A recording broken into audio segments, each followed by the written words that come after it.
Kyoto.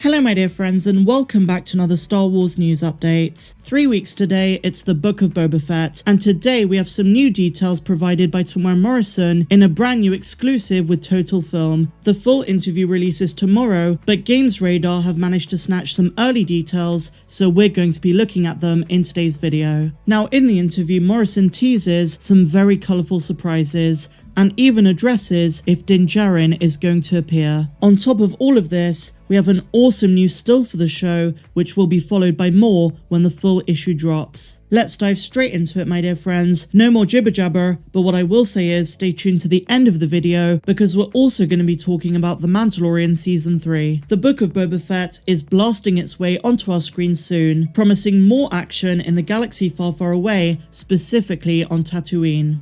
Left for dead on the sands of Tatooine. In the upcoming issue of Total Film magazine, Temuera Morrison and Ming-Na Wen, who play Boba Fett and Fennec Shand respectively, talk about the Star Wars spin-off. Starting with Tem, the New Zealand actor said, "I was blown away by the reaction. It could have gone either way. As setups go, it was tantalizing, with the mercenary Fennec taking her place at Boba's side." And then speaking about Jabba's throne, Ming-Na Wen says it's become their home, and they're making it their home. And then she talks about how she's going to be the yang to Boba's yin. The relationship between him and Fennec is a unique one amongst bounty hunters. A lot of the time we're very solo workers, but we don't like collaboration, and we don't trust anyone. Now these words are very interesting because in the trailer for the Book of Boba, we hear Boba Fett say, "Why speak of profit when collaboration can make us all rich?" Unless, of course, he's bluffing. But Ming-Na Wen once again is stating that Boba and Fennec are very much a team, and they don't trust anyone else, and they will not collaborate. She also speaks about the dynamic and how it's familial at heart. In her own words, she said, "It's a very dysfunctional family, but it's a family that honours a code of ethics, and there is a certain set of rules that you've got to follow, and that's the only way it's going to work. And as bounty hunters, that's very important." And finally, she says that she believes Fennec and Boba are from the old school, at least in terms of code of ethics and respect that they have for each other.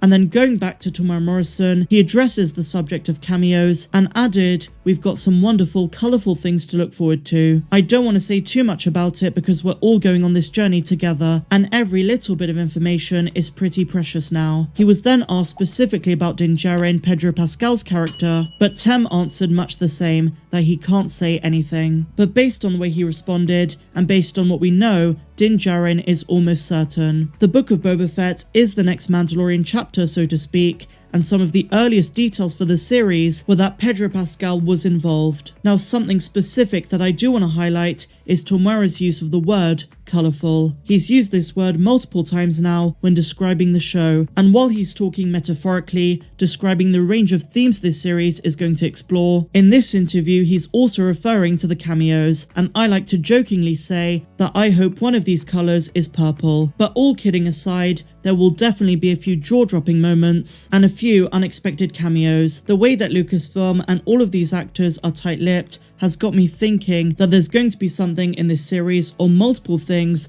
that nobody saw coming. And another thing worth talking about when it comes to cameos in the Book of Boba Fett is that the Monopoly set for the Book of Boba was recently revealed in Bring Home the Bounty Week 9, and on this Monopoly board we have some really interesting characters, including Luke, Grogu, as well as some fan favourites from the original trilogy, and this leads me to believe that we are going to see a retelling of some iconic scenes from Return of the Jedi. So what I will say is, brace yourselves. If you're not too excited about the Book of Boba Fett, and I understand that there are some people who aren't excited, I really hope your mind is changed when the show drops. I'm sure it's going to give us plenty to speak about, plenty to break down, and progress the overall Mandalorian universe story, and bridge the gap between The Mandalorian Season 2 and eventually The Mandalorian Season 3. And speaking of Mando, we have a brand new exclusive with Giancarlo Esposito and Ming-Na Wen, who discussed the fandom force in The Mandalorian. Over the weekend, these two Mandalorian stars took the stage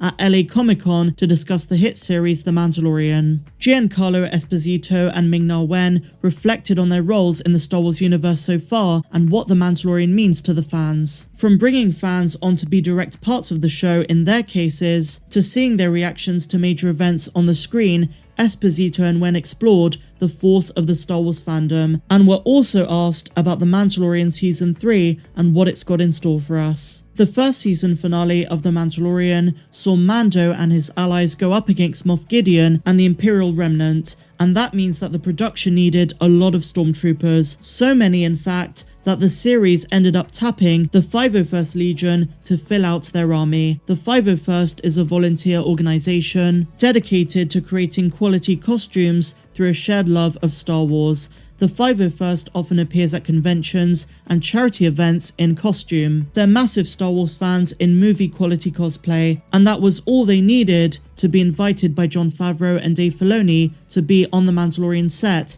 in Season 1. Giancarlo Esposito revered them, stating that they carry themselves with such great professionalism. And Ming-Na Wen added they knew exactly what they needed to do, how to pose and how to get shot, because stormtroopers get shot all the time. And then moving on to Season 2, they spoke about the epic Season 2 finale with the return of Luke Skywalker. It's a moment they both described as truly surreal, getting to see a character that drew both of them into Star Wars in the first place. Esposito said, "To me, in that mix of a story that galvanized you when you were young is a dream come true." The actors also agreed that the creative team behind The Mandalorian understood what a powerful impact Luke's appearance would have on fans. Ming-Na Wen said their respect and understanding propelled that moment. And then of course, coming on to The Mandalorian Season 3. When asked to give a tease for the episodes to come, Ming-Na Wen responded with a reminder to watch the Book of Boba Fett when it premieres on December the 29th. The implication being the Book of Boba Fett is going to tie in heavily to The Mandalorian Season 3. And as we know, it's essentially going to be The Mandalorian Season 2.5. She passed the question over to Giancarlo Esposito, who joked, "Lawsuit, lawsuit, lawsuit." In other words, they can't say anything.